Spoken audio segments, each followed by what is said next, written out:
नमस्कार, स्वागत है आप सभी का एबी स्टार न्यूज में और मैं हूं आपके साथ जुबैर चौधरी। वक्त तो चला हमारी देवभूमि का, जहां सबसे पहले बात करेंगे इन्वेस्टर समिट की। बता दें कि उत्तराखंड में दिसंबर में इन्वेस्टर समिट होना है। इन्वेस्टर समिट से पहले 90,000 करोड़ के MOU साइन हो चुके हैं।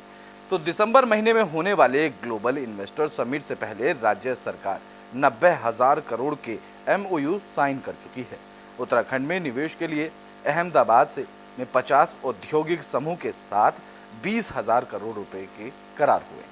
उत्तराखंड सरकार ने उत्तराखंड में 2.5 लाख करोड़ रुपए के निवेश का लक्ष्य भी रखा है और अब तक देश विदेश की विभिन्न कंपनियों के साथ करीब 90,000 करोड़ रुपए के MOU साइन हुए हैं। उत्तराखंड में दिसंबर में होने वाले ग्लोबल इन्वेस्टर समिट की तैयारियों के तहत अहमदाबाद में रोड शो का आयोजन किया गया। इस दौरान मुख्यमंत्री पुष्कर सिंह धामी की मौजूदगी में 50 से अधिक उद्योग समूह ने प्रदेश में निवेश के लिए 20,000 करोड़ रुपए के MOU को साइन किया। मुख्यमंत्री धामी ने कहा है कि उत्तराखंड निवेश के लिए सबसे बेहतर स्थान है। प्रदेश में निवेशकों की लिए सुविधाएं बढ़ाई जा रही हैं। इस दौरान मुख्यमंत्री ने विभिन्न औद्योगिक समूह को उत्तराखंड में निवेश के लिए आमंत्रित भी किया है। मैं बताना चाहता हूं कि 4 जो जिले हैं हमारे, जिसमें नैनीताल और देहरादून 2 जिले हैं जहां पर आंशिक रूप से पर्वतीय क्षेत्र है, हिल स्टेशन भी हैं, और हरिद्वार और उधम सिंह नगर पूरी तरह से मैदानी क्षेत्र है और वहां पर बड़ा बड़ा इंडस्ट्री का हब है, जिसमें आप जानते हैं जहां पर हमारे अनेकों संस्थान उद्योग समूह स्थापित हैं। हरिद्वार में बड़ा सिटकुल हमारा है, उधम सिंह नगर में बड़ा सिटकुल है। तो लोगों के मन में कई बार शंका होती है कि नहीं कैसे जाएंगे। उसके अलावा पहाड़ के अंदर एक से एक स्थान है। अभी आपने देखा होगा इसमें, यहाँ पर जो दिखाया गया, इसमें जो प्रेजेंटेशन आ रहा था, सुधांशु जी जब दिखा रहे थे, रोहित ने जब दिखाया था, तो अभी टिहरी है, मुक्तेश्वर है। तो बुलेटिन में बात बाजपुर की कर लेते हैं, जहां छात्र संघ चुनाव को लेकर सरगर्मियां तेज हो गई हैं। इस कड़ी में बाजपुर के कॉलेज में 2 छात्रों के गुट आपस में भिड़ गए। तो उधम सिंह नगर में छात्र संघ चुनाव की सरगर्मियां तेज हो गई हैं। चुनाव को लेकर 2 छात्र गुट आपस में भिड़ गए। मामला इतना बढ़ गया कि पुलिस को लाठी चार्ज करना पड़ा। इस दौरान कई छात्र चोटिल हो गए। बाजपुर कोतवाली के कोतवाल भी इस झड़प में घायल हुए। उनके हाथ का अंगूठा टूट गया है। दोनों पक्षों ने एक दूसरे पर गंभीर आरोप लगाते हुए कोतवाली में तहरीर सौंपी है। पुलिस ने जांच के बाद कार्रवाई का भरोसा दिया है। दरअसल राजकीय महाविद्यालय बाजपुर में 7 नवंबर को छात्र संघ के चुनाव होने हैं। इसी के साथ ही इस चुनाव प्रचार के दौरान बाजपुर के कॉलेज में 2 छात्र के नेता आपस में भिड़ गए।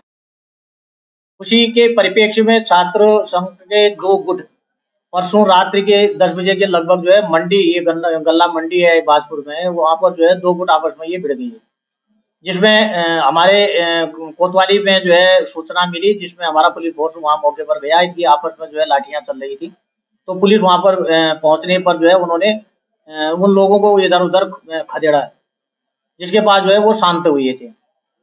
उसी संबंध में आज IDM साहब और मेरे द्वारा जो है डिग्री कॉलेज में जितने भी छात्र संघ के प्रत्याशी हैं, उन सभी प्रत्याशियों की जो है वहाँ पर ये गोष्ठी की गई। उनको हमने लिंक 2 कमेटी की जो रिपोर्ट होती है उसके अनुसार जो तो बुलेटिन में बात नरेंद्र नगर की कर लेते हैं, जहां टीचरों को ट्रेनिंग दी जा रही है। बता दें कि बच्चों को सही ढंग से पढ़ाने के लिए नरेंद्र नगर में टीचरों को 6 दिन के लिए ट्रेनिंग दी जा रही है। तो आए दिन शिक्षा के क्षेत्र में पठन पाठन की नई तकनीक ईजाद की जा रही है। नरेंद्र नगर में शिक्षकों को नई तकनीक से रूबरू कराने के लिए 6 दिवसीय प्रशिक्षण दिया गया, ताकि वे नई तकनीक अपनाकर बच्चों को पढ़ाते हुए उनमें कौशल विकास की क्षमता बढ़ा सकें। नरेंद्र नगर के इंटर कॉलेज में गणित, विज्ञान, अंग्रेजी, हिंदी और सामाजिक विषय को लेकर 6 दिवसीय प्रशिक्षण शिविर का आयोजन किया गया, जिसमें ब्लॉक के 103 शिक्षकों ने ट्रेनिंग ली। अलख नारायण दुबे इस दौरान कार्यक्रम में मौजूद थे। Service teachers training program continuous चलते रहते हैं। इसके 1-2 बिंदुओं पर मैं फोकस करना चाहूँगा। पहली बात तो यह है कि टीचर्स को हम एक मंच पर आमंत्रित करते हैं, जहां वो शेयरिंग के माध्यम से शिक्षा बच्चे के सर्वांगीण विकास की प्रक्रिया है, इसलिए बच्चों अध्यापकों को गुणवत्ता बनाए रखने की, शिक्षा की अपडेट रहना होता है। जो नेशनल एजुकेशन प्रोग्राम है उसमें नए नए आयाम जुड़ते रहते हैं। तो प्रतिवर्ष शासन शिक्षकों का एक सेवारत प्रशिक्षण करता है, जिसमें कि टीचर्स को नई नई शिक्षा की जो प्रणालियां हैं उनसे हमने प्रथम 3 दिवस तक यहाँ पे नैस, विज्ञान से संबंधित इंस्पायर अवार्ड, विज्ञान प्रदर्शनी, इनसे संबंधित जानकारियाँ दी। नैस एक बहुत ही महत्वपूर्ण विषय यहाँ पे चर्चा में हमने उस पर डिस्कस किया, क्योंकि नैस जो है शिक्षा विभाग का एक। तो नरेंद्रनगर में सरकार इको टूरिज्म को बढ़ावा देने की योजना बना रही है। टिहरी जिले के रानी चौरी और डांडा चैली इलाके को इको टूरिज्म के लिए डेवलप करने की योजना है। इको टूरिज्म को बढ़ावा मिलने से स्थानीय लोगों के लिए रोजगार के दरवाजे खुलेंगे। वन मंत्री सुबोध उनियाल का कहना है कि प्रदेश में ऐसे स्थानों को चिन्हित किया जा रहा है जहां पर इको टूरिज्म की संभावनाएं हैं। इन जगहों को डेवलप करने की प्लानिंग तैयार कर ली गई है, जिसके जरिए सरकार की करीब 2 लाख लोगों को रोजगार देने की भी प्लानिंग है। उन्होंने कहा है कि टिहरी में इको टूरिज्म की काफी संभावनाएं हैं, जिसमें सबसे पहले रानी चौरी, डांडा चैली क्षेत्र के डेवलपमेंट पर काम किया जाए। बल्कि इस प्रदेश में तमाम ऐसे डेस्टिनेशन जहाँ पर इको टूरिज्म की संभावनाएं हैं, इनको विकसित करके स्थानीय लोगों को सौंपने का निर्णय हमने सरकार के स्तर पर लिया है, जिसमें 2 लाख लोगों को रोजगार देने की हमने एक संकल्प किया है। उसी में तो बेटे में बात उत्तरकाशी की कर लेते हैं। बता दें कि कतर में पूर्व सैनिकों को फांसी की सजा दी गई है, जिसको लेकर हिंदू संगठन के नेता ने मुख्यमंत्री के नाम उनको ज्ञापन सौंपा है। तो राष्ट्रीय हिंदू संघ के प्रदेश अध्यक्ष ठाकुर सुरेंद्र पाल सिंह ने कतर में भारतीय नौसेना के 8 पूर्व अधिकारियों को मौत की सजा सुनाए जाने पर नाराजगी जताई है। उत्तरकाशी भ्रमण पर आए उत्तराखंड के कैबिनेट मंत्री सौरभ बहुगुणा के जरिए मुख्यमंत्री को ज्ञापन उन्होंने सौंपा है। ज्ञापन के जरिए सरकार से अपील की गई है कि इस मामले में जल्द से जल्द कानूनी विकल्प तलाश कर कतर के अधिकारियों के सामने रखा जाए, ताकि भारत माता के वीर सपूतों को फांसी की सजा से बचाया जा सके।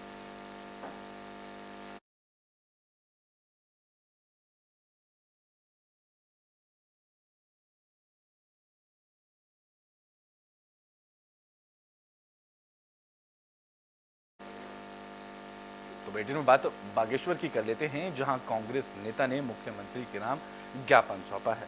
बता दें कि बागेश्वर के ग्रामीण क्षेत्रों के बाजारों में खड़िया की मांग कम होने लगी है, जिसके कारण धीरे धीरे खड़िया का कारोबार थमता दिखाई दे रहा है। खड़िया का बाजार मूल्य नहीं मिलने के कारण खड़िया खदानों में काम ठप हो गया है। पूंजीवादी खड़िया खनन मालिकों को घाटों से उतारने के लिए खनन कारोबारियों ने विपक्ष नेता हरीश चंद्र ऐठानी के जरिए मुख्यमंत्री को ज्ञापन दिया है। हरीश ऐठानी ने कहा है कि अगर बागेश्वर में खड़िया खनन का व्यापार सुचारू रूप से नहीं होता है तो छोटे तबके के गाड़ी, घोड़ा और मजदूरी पर इसका सीधा असर पड़ेगा। अगर सरकार खनन कारोबारियों को घाटे से नहीं उभारती है तो बागेश्वर के ग्रामीण स्तर पर सभी के लिए घोर आर्थिक संकट पैदा हो जाएगा। लगभग 1300 हेक्टेयर पर खनन का कार्य बागेश्वर जनपद में चलता है। 138 महीने बागेश्वर जनपद में हैं। 20-21 में 3,20,000 मेट्रिक टन प्रोडक्शन हुआ। 21-22 में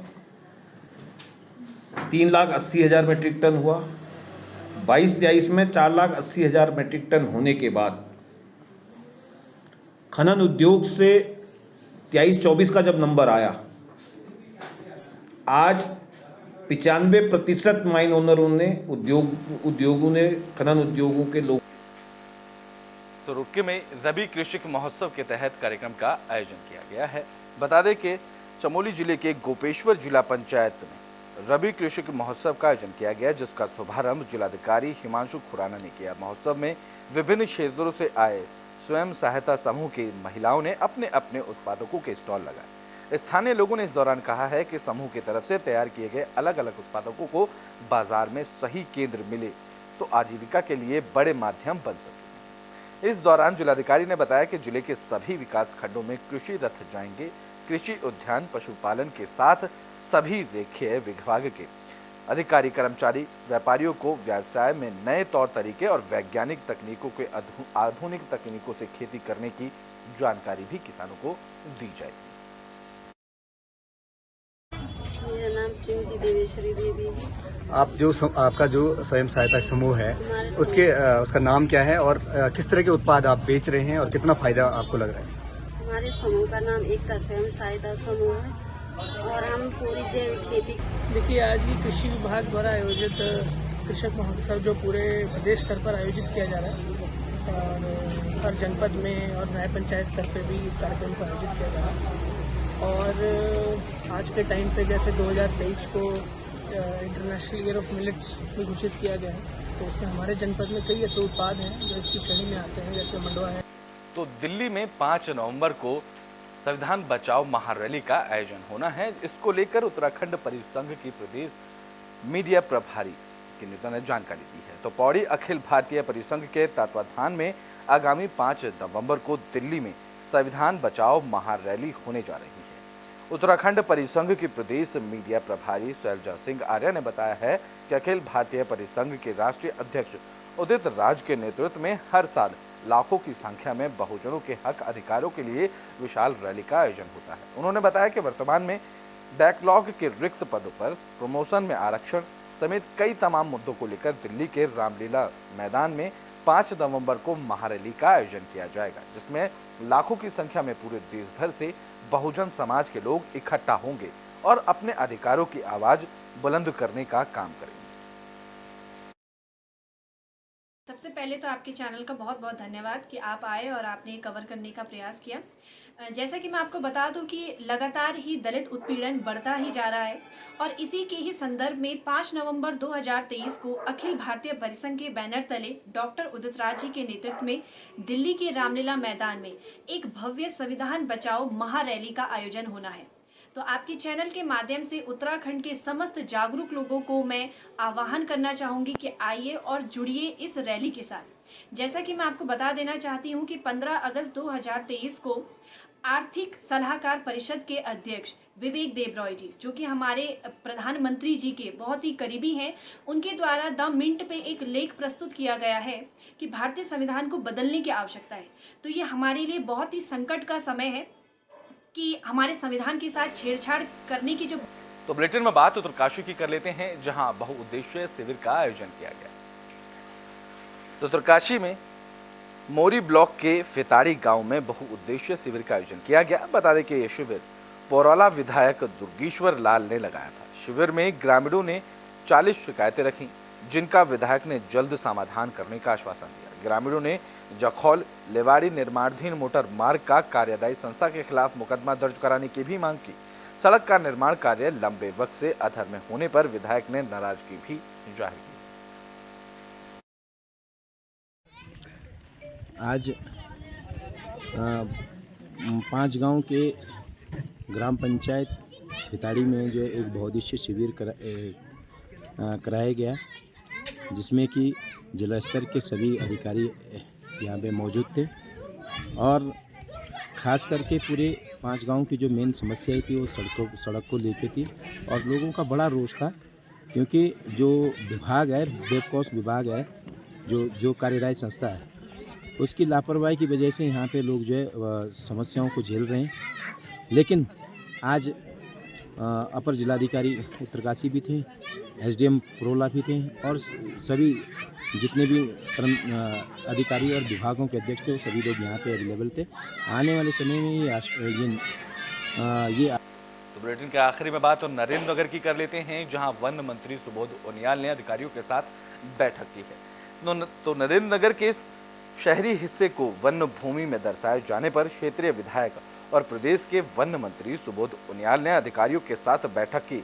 बैठक में वन मंत्री सुबोध उनियाल ने विभागीय अधिकारियों को निर्देश दिए हैं कि सन 1948 में भारत सरकार को तत्कालीन टिहरी रियासत के बीच हुए मर्ज एक्ट का अनुपालन किया गया। उन्होंने कहा कि जो भी नियम वन विभाग की तरफ से लागू किए जाते हैं, उन सब के ऊपर मर्जर एक्ट को प्राथमिकता दी जाए।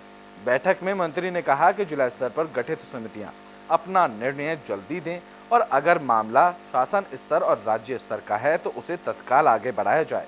बता दें कि उत्तराखंड सरकार ने शासन स्तर पर मुख्य सचिव की अध्यक्षता में समिति का गठन किया है, जो वन निवारण वादों को सुलझाने का काम करती है। बैठक में राजस्व विभाग की तरफ से नरेंद्र नगर शहर का मानचित्र प्रस्तुत कर वन मंत्री को तथा वस्तु स्थिति से अवगत कराया गया।